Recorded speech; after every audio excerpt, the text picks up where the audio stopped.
जब हम मुगल साम्राज्य का नाम सुनते हैं तो दिमाग में क्या आता है? ताजमहल, लाल किला, बड़े बड़े बादशाह, लड़ाइयाँ, यही सब है ना? बिल्कुल, शानदार इमारतें, शान और शौकत। लेकिन आज हम उस दुनिया की बात करने जा रहे हैं जो इस चकाचौंध से बहुत दूर थी। आज हम 16वीं और 17वीं सदी के मुगल कालीन कृषि समाज की संरचना का विश्लेषण करेंगे। इस काल में भारत की लगभग 85% आबादी गांवों में रहती थी और कृषि ही अर्थव्यवस्था का आधार थी। हमारी चर्चा 3 मुख्य किरदारों पर केंद्रित होगी: किसान, जमींदार और राज्य, यानी मुगल साम्राज्य। देखिए, मुगल साम्राज्य की जो पूरी ताकत थी वो जमीन से आने वाले टैक्स पर ही टिकी थी, और इस पूरी व्यवस्था के केंद्र में था किसान। उस दौर के दस्तावेजों को देखें तो हमें मुख्य तौर पर 2 तरह के किसान मिलते हैं। पहले थे खुद काश्त। खुद काश्त मतलब जैसा नाम से ही लग रहा है, जो अपनी जमीन पर खुद खेती करते थे। एकदम सही। ये वो किसान थे जो उसी गांव में रहते थे जहां उनकी अपनी जमीन होती थी। वो गांव के स्थायी सदस्य थे। लेकिन एक दूसरी श्रेणी भी थी जिन्हें पाही काश्त कहा जाता था। अच्छा, तो ये पाही काश्त कौन थे? ये खुद काश्त से अलग कैसे थे? पाही काश्त एक तरह से आप कह सकते हैं कि वो प्रवासी किसान थे। ये वो लोग थे जो अपना गांव छोड़कर किसी दूसरे गांव में ठेके पर खेती करने आते थे। ये तो बहुत दिलचस्प है, पर कोई अपना गांव क्यों छोड़ेगा? क्या कोई मजबूरी होती थी? दोनों बातें थीं। कभी-कभी ये एक चुनाव होता था। मान लीजिए किसी दूसरे गांव में टैक्स कम है तो कुछ किसान बेहतर कमाई के लिए वहां चले जाते थे। लेकिन ज्यादातर मामलों में ये मजबूरी ही होती थी, जैसे अकाल पड़ गया या भुखमरी हो गई। समझ गया। तो इनके पास संसाधन क्या होते थे? मेरा मतलब है, खेती करते कैसे थे? संसाधन बहुत सीमित थे। एक आम उत्तर भारतीय किसान के पास 1 जोड़ी बैल और 2 हल होना ही बहुत बड़ी बात थी। पूरी खेती मॉनसून पर निर्भर थी। जहां मुमकिन था वहां सिंचाई के लिए नहरों या रहट का इस्तेमाल होता था। और ये उगाते क्या थे? क्या सिर्फ अपने खाने के लिए, जैसे गेहूं, चावल? नहीं, किसान सिर्फ गुजारे के लिए खेती नहीं कर रहे थे, वो बाजार के लिए भी उत्पादन कर रहे थे। खाने वाली फसलें तो थीं ही, लेकिन व्यावसायिक फसलों पर भी बहुत जोर था। इन्हें उस जमाने में जिनसे कामिल कहा जाता था, यानी सर्वोत्तम फसलें। जिनसे कामिल, ये क्या होता था?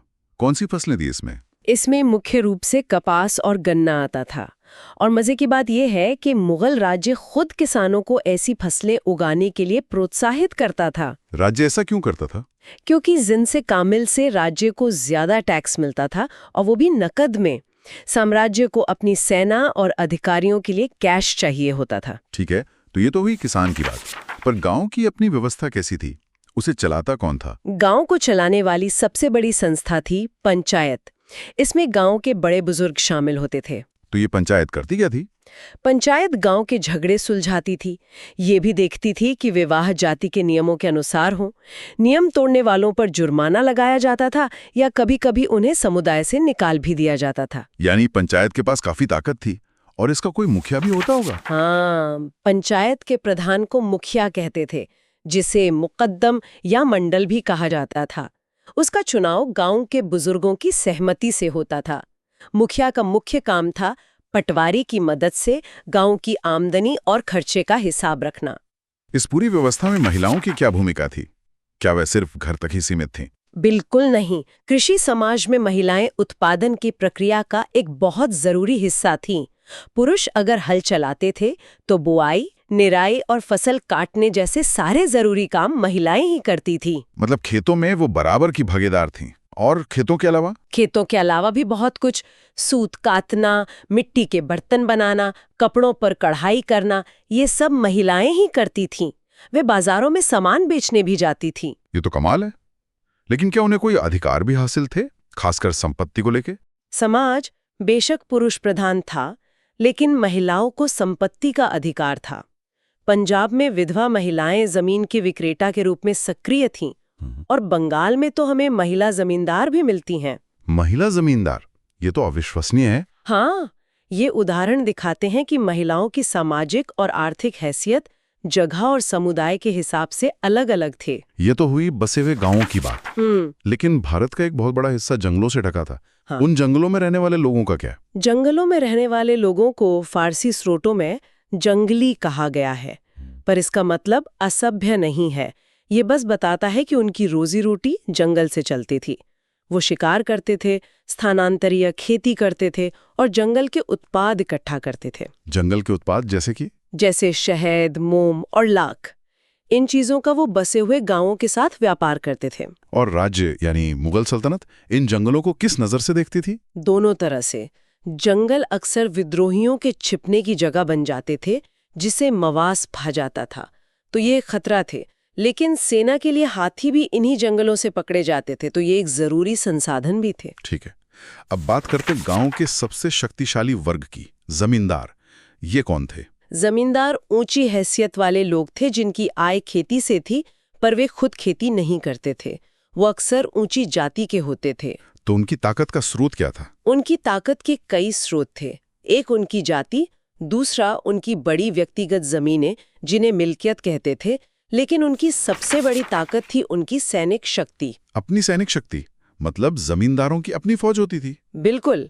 ज्यादातर बड़े जमींदारों के पास अपने किले और सैनिक टुकड़ियां होती थीं, जिनमें घुड़सवार, तोपखाने और पैदल सिपाही तक शामिल होते थे। लेकिन अगर जमींदार इतने शक्तिशाली थे, तो क्या वे मुगल राज्य के लिए खतरा नहीं थे? बहुत ही जटिल रिश्ता था।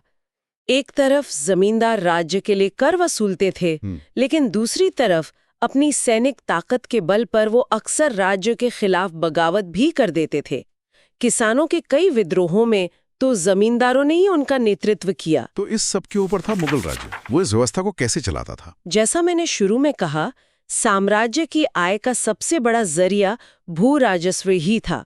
राज्य ने एक बहुत बड़ा प्रशासनिक ढांचा तैयार किया था, जिसका एक ही काम था जमीन से ज्यादा टैक्स वसूलना। इसके लिए जमीन की पैमाइश की जाती थी और पैदावार का अनुमान लगाया जाता था। ये तो काफी व्यवस्थित तरीका लग रहा है। हाँ, ये काफी व्यवस्थित था।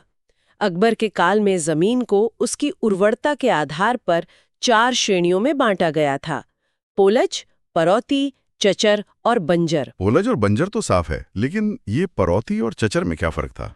परौती वो जमीन होती थी जिसे 1 या 2 साल के लिए खाली छोड़ा जाता था, और चचर वो जमीन थी जिसे 3 या 4 साल के लिए खाली रखना पड़ता था। हमें ये सारी बारीकियां पता कैसे चलती हैं? कोई स्रोत है इसका?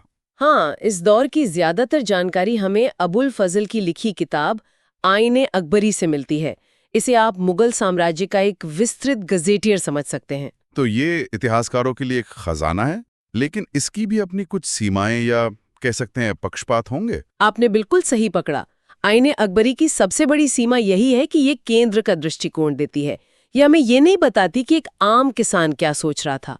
उसकी आवाज इसमें गायब है। और कोई कमी? दूसरी कमी यह है कि सभी सूबों से आंकड़े एक जैसे इकट्ठा नहीं किए गए।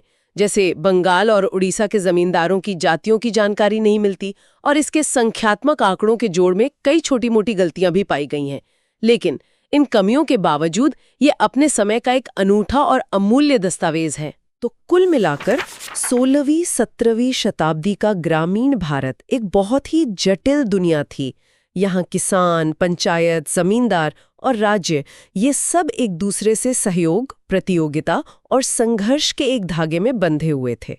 एकदम सही कहा। ये एक ऐसी व्यवस्था थी जिसमें हर कोई दूसरे पर निर्भर था, लेकिन साथ ही अपने हितों के लिए दूसरे से लड़ भी रहा था। ठीक है, तो अब हम अपने दूसरे खंड की ओर बढ़ते हैं, जहां हम कुछ ऐसे सवालों के जवाब देंगे जो परीक्षा की तैयारी के लिए महत्वपूर्ण हो सकते हैं। प्रश्न 1, मुगलकालीन भारत में ग्राम पंचायतों की भूमिका का वर्णन कीजिए। वे किस प्रकार ग्रामीण समाज को नियंत्रित करती थीं? मुगलकालीन भारत में ग्राम पंचायतें ग्रामीण समाज की एक महत्वपूर्ण संस्था थीं। उनकी भूमिका इस प्रकार थी: पहला, न्यायिक कार्य। पंचायतें गांव के दीवानी झगड़ों का निपटारा करती थीं और सुनिश्चित करती थीं कि विवाह जाति के नियमों के अनुसार हों। दूसरा, सामाजिक नियंत्रण। पंचायत ये देखती थी कि विभिन्न समुदाय अपनी जाति की सीमाओं के अंदर रहें, नियमों का उल्लंघन करने वालों पर जुर्माना लगाया जाता था या उन्हें समुदाय से निष्कासित कर दिया जाता था। तीसरा, वित्तीय और प्रशासनिक कार्य।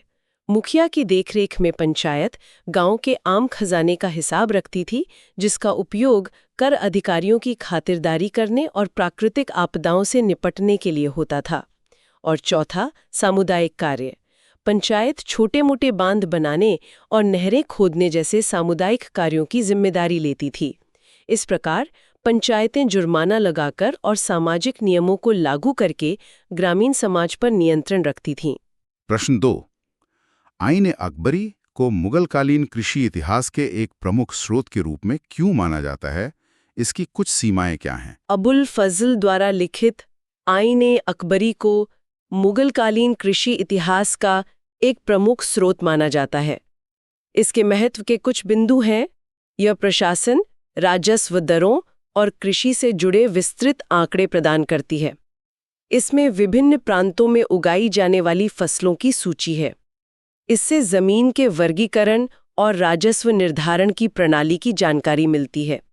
यह जमींदारों, उनकी जातियों और सैनिक शक्ति की जानकारी देकर ग्रामीण समाज की संरचना को समझने में मदद करती है। अब इसकी सीमाओं की बात करते हैं। इसका दृष्टिकोण केंद्र का है, यह किसानों के नजरिए को नहीं दर्शाती। सभी सूबों से आंकड़े एक जैसे इकट्ठा नहीं किए गए हैं और इसके संख्यात्मक आंकड़ों के जोड़ में कई छोटी-मोटी गलतियां पाई गई हैं। इन सीमाओं के बावजूद यह अपने समय का एक अनूठा और अमूल्य दस्तावेज है। प्रश्न 3। 16वीं और 17वीं सदी में कृषि उत्पादन में महिलाओं की भूमिका का मूल्यांकन कीजिए। 16वीं और 17वीं सदी के कृषि समाज में महिलाएं उत्पादन प्रक्रिया की एक अनिवार्य कड़ी थीं। पहला, खेती में सक्रिय भागीदारी। वे पुरुषों के साथ खेतों में बुआई, निराई और फसल की कटाई जैसे महत्वपूर्ण कार्यों में शामिल थीं। दूसरा, कृषि आधारित दस्तकारी। वे सूत काटने, कपड़ों पर कढ़ाई करने और मिट्टी के बर्तन बनाने जैसे कामों में प्रमुख भूमिका निभाती थीं। तीसरा, आर्थिक स्वतंत्रता। वे बाजारों में सामान बेचने भी जाती थीं, जिससे परिवार की आय में योगदान होता था। और चौथा, संपत्ति पर अधिकार। समाज पुरुष प्रधान होने के बावजूद महिलाओं को संपत्ति पर अधिकार प्राप्त थे। पंजाब में विधवा महिलाएं जमीन की विक्रेता के रूप में सक्रिय थीं और बंगाल में महिला जमींदार भी पाई जाती थीं। संक्षेप में, महिलाएं कृषि और दस्तकारी उत्पादन की रीढ़ थीं और ग्रामीण अर्थव्यवस्था में एक महत्वपूर्ण योगदानकर्ता थीं। ये विश्लेषण यही समाप्त होता है।